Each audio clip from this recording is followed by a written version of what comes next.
Samaritano, please. Who's calling? How are we doing, sir? This is Lieutenant Vargas, State Police Internal Affairs, calling from our recorded line on the intake. Okay. Called from earlier today, about 3 p.m. in the afternoon, regarding a complaint you had with Detective Ours who called you on the phone. Yes. Your complaint, did a little research already, and kind of found all the particulars and understand your complaint to be that you felt that he was trying to intimidate you on the phone. So I think I have your complaint, but I did want to touch base with you and let you know that we did have it. And let me confirm some information with you. Jason Samaritano, no middle initial that I can see. Carter, C. So with a C, excellent. And let's see, date of birth, 12/18 of 74. Correct. And who is this? What's your name? Again, Lieutenant Vargas. Vargas. Is calling from a recorded line at the intake unit. I'm the unit head here of intake where we process incoming complaints. Great, okay. Call us at the 877 number. That's our recorded line.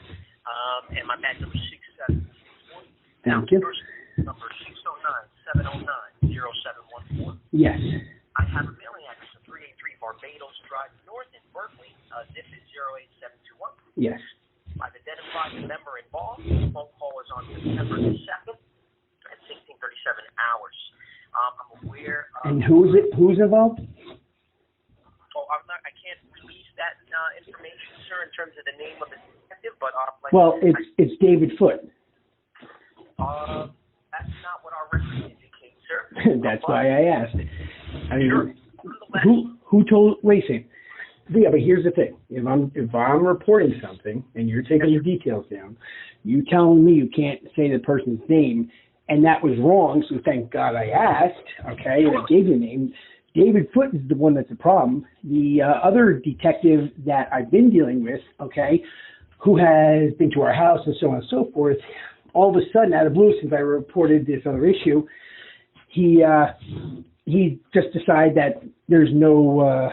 he can't find any, evidence of what we were claiming, which is 100% like nutty to us because what we provided is, indisputable, evidence of corruption and everything we've supplied. So that has to be Detective Gillespie, who you're speaking about as well. Then, I mean, we're just in shock that he would just bail on us like that all of a sudden and say that he couldn't find anything. Well, he outright told us that, he doesn't have any signatures of any judges or any documentation. And I'm like, wait, well, we provided it to you. So yes, you do. And then my wife last night, again, provided him with everything and said, like, what are you basically talking about?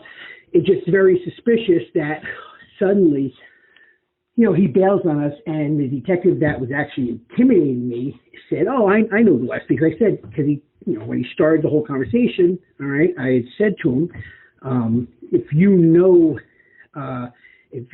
calling me from the state police, then you should know that there's an investigation if you put my name in the system, okay, that we've had Gillespie out to our house 2 different times.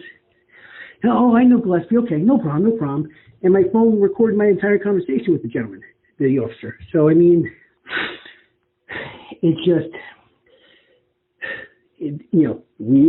I was referred to you guys by the FBI, okay? I've been to them 2 different times. Last time I was in their field office, which was in Red Bank, and had a 2-hour meeting with them. And after we got done talking, they said to have something done, quicker than we would because they do a full investigation, whatever. They said contact, you guys. So I did local corruptions, and I don't know what else to really say besides the fact that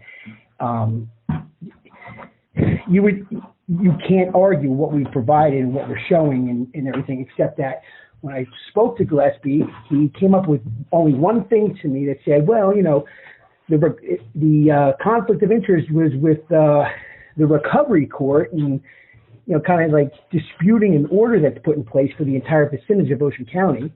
And I said, wait, where did you get that? He goes, well, I think it was in your paperwork. I'm like, no. As a matter of fact, the only person that says that to everybody, who's been lying to everybody, who was conflicted out of this per a family judge's order, is Taylor Toscano, the Ocean County prosecutor.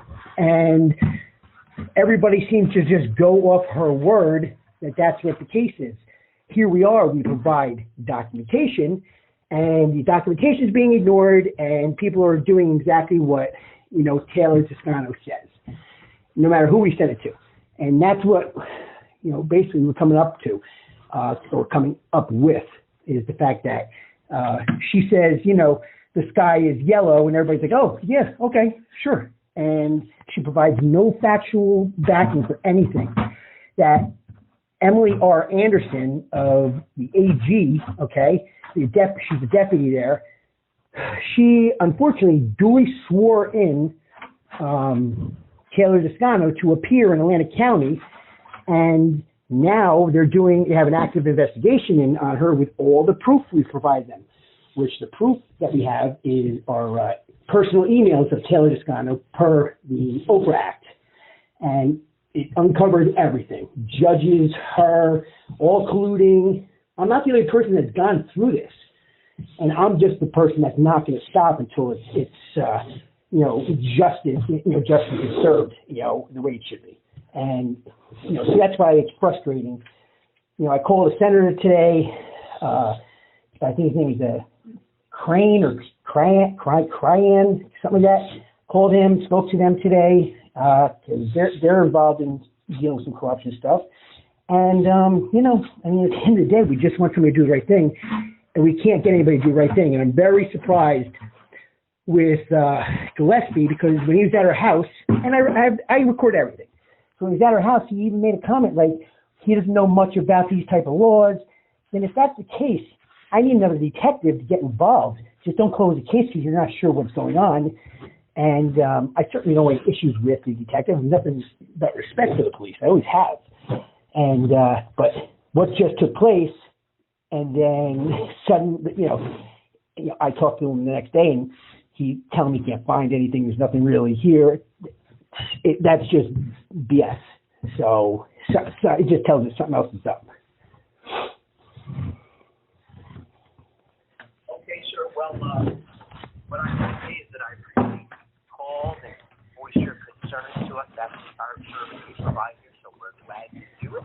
Okay. You have received your complaint that the detective had called you on that date and time, intimidated you, so we have kept the complaint. And all I want to do is just reach out, return your call, touch base, tell you that you did get the complaint. We understand what it is. I've identified the incident, generated reports that are associated with it. We will conduct a review. When the review is completed, you'll receive a letter in the mail that will give you as to the outcome of the case, disposition of it. When you receive it, there will be a number on there for the Attorney General's office if you wish to review the disposition. So I just wanted to let you know that that's what's going to happen. We have your complaint. We're going to review it, and you'll hear from us via mail. Okay, all right, sir? Let me ask you a question. Who do I go to, or where do I have to go to get the records? Because apparently there's this guy did a what's it called, complaint. So I want to know where that is, and I need to find out where this David Foote, if he was on duty or not. So I need those two things. Where do I get them? I didn't understand your question, sir. Can you say that one more time? Okay, so David Foote told me that he was doing a report, because I asked him. He'd had this long pause, like he had to really think about that one. He said, yeah, I'm doing a report. And then I also asked him if he was on duty, calling me from his cell phone. I need to know where I can get a copy of the report and when, because I have a right to that.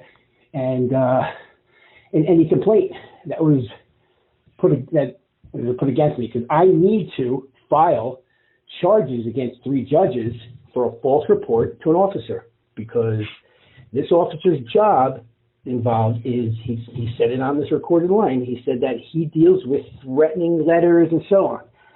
I said, okay, so you're saying what part of it's, threatening? He goes, no, it's not threatening at all. And then I questioned, I go, well, why are you calling me? Why didn't you just tell the judges, what do you want me to do? There's nothing threatening in here.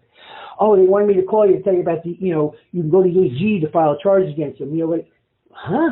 I mean, am I missing something? The judges wanted a state trooper to call me out of the blue and guide me on how to file something against them at the AG.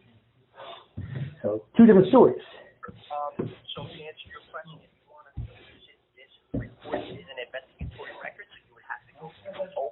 Oprah? Okay. Which when he sent you a letter, you can include the Oprah instructions, so you have them there when you're there. That's no problem. Yeah. As filing pressing charges, you'll have to do that at a municipal or superior court, or go to your local police department, or consult with an attorney.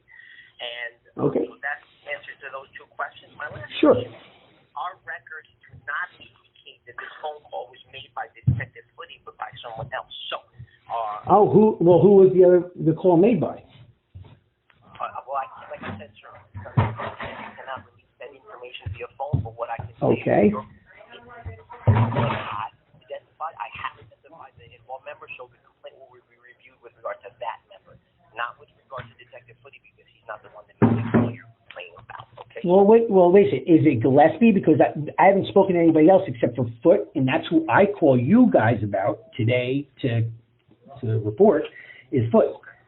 So I'm a little confused. To answer your question, it was not Gillespie. The records indicate it was not Gillespie. Okay. Nor was it Foote. But I will be certain of that, and if it is Foote, the complaint will be with him. If not, it'll have to be the member that actually made the call and generated the report. Okay, sir? Oh, are you kidding me? Wow. So you, okay. All right. So I'm all right. That's good. I don't know what the reaction is to The reaction, because no other trooper called me, and it's on recording, and he said his name is David Foote 2 times. You're speaking to me that